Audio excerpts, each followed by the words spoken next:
Figma के इस lesson के अंदर मैं आपको बताऊंगा कि फिग्मा किन के लिए यूजफुल है और किन के लिए यूजफुल नहीं है। आपको ये चीज़ पता होनी चाहिए जब कोई भी आप टूल सीख रहे हैं, तो क्या ये टूल मेरे लिए उतना कंफर्टेबल है या फिर मुझे किसी और टूल पे स्विच तो नहीं करना।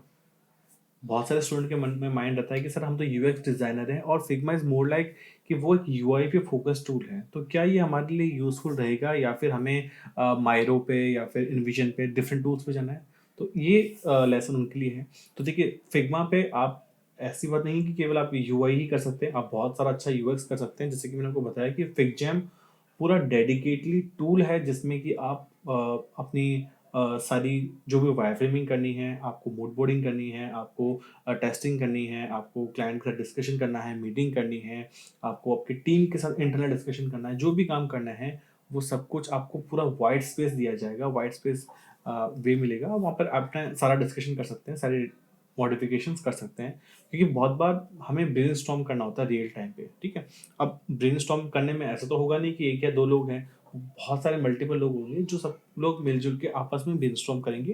तो उसके लिए फिग्मा ने डेडिकेटली फिगजैम को लिया है, तो जब हम फिगजैम पर आएंगे उस पर यूज में लेंगे। लेकिन हाँ, फिग्मा किन के लिए यूजफुल है स्पेसिफिकली, देखिए मैंने फिग्मा और फिगजैम में इसलिए अंतर करके बताया, दोनों हैं एक ही कंपनी, एक ही है, लेकिन यूएक्स के लिए स्पेसिफिकली उन्होंने फिगजैम बना दिया है। अब ऐसी बात नहीं कि ये यूएक्स पे ही हमें फिगजैम का यूज में लेना है, आप चाहो तो फिग्मा पर भी अपना यूएक्स कर सकते हो, उसकी भी कोई बाउंडेशन नहीं है।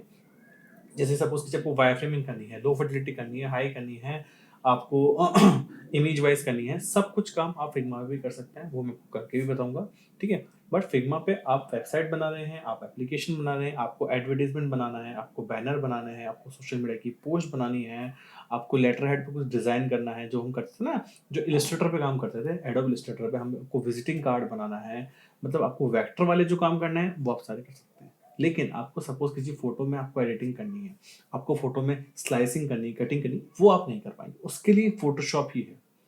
फिग्मा ने अभी तक तो डेडिकेटली कोई इसमें टूल नहीं और कुछ, ना तो कोई प्लगइन निकाला है ना कोई टूल निकाला है कि आप जाके फोटोज पे एडिटिंग कर लीजिए। हो सकता है फ्यूचर के अंदर फिग्मा डेफिनेटली इसके लिए कोई सोल्यूशन निकाले कि आपको अगर फोटो में कुछ भी चेंजेस करने हैं, अब छोटे मोटे चेंजेस आप कर सकते हैं, आपको क्रॉपिंग करनी है आप कर सकते हैं, आपको कलर चेंज करना है कर सकते हैं, इतने छोटे मोटे चेंजेस चलते हैं। लेकिन एक जो बड़े बड़े लेवल पे जो चेंजेस होंगे वो आप फिग्मा में नहीं कर सकते। लाइक आपको end to end background remove करना हो वो आप नहीं कर सकते, ठीक है। उसके लिए आपको डिफरेंट टूल पे जाना ही पड़ेगा, ठीक है। तो मैंने आपको बता दिया कि किन के लिए फिग्मा यूजफुल है, किन के लिए नहीं है। अब एक और थर्ड और केस आता है जब डेवलपर्स बोलते हैं कि सर क्या हम तो डेवलपर हैं, हमें क्यों फिग्मा की जरूरत है। तो देखिए थोड़ा बहुत क्या है कि जब आपको डिजाइनर वैसे तो आपको सारी एसेट्स निकाल के दे देगा, सपोज कीजिए आपने उसने आपको कलर कोड दे दिए, उसने आपको इमेज दे दी, सब कुछ दे दिया, आपको डिजाइन दे दिया। लेकिन कई बार होता है ना कि हमें स्पेसिंग चेक करनी होती है कि इन दोनों के बीच में स्पेसिंग कितनी है, ठीक है। आपने यहाँ पे लाइन हाइट कितनी यूज में ली है, तो उसके लिए डेवलपर्स को थोड़ा सा फिग्मा आना जरूरी है।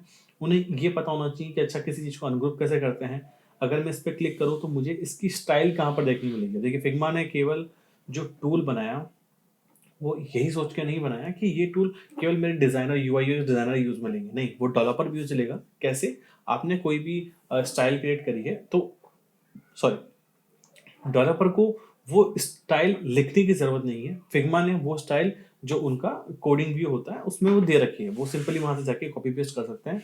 अब वो चाहे रिएक्ट का हो, चाहे एंगुलर हो, चाहे कोई सी भी लैंग्वेज हो, आप उसका प्लगइन डालिए, वो उसका कोड जनरेट करके दे देगा आपको, आप कॉपी पेस्ट करके यूज में ले सकते हैं।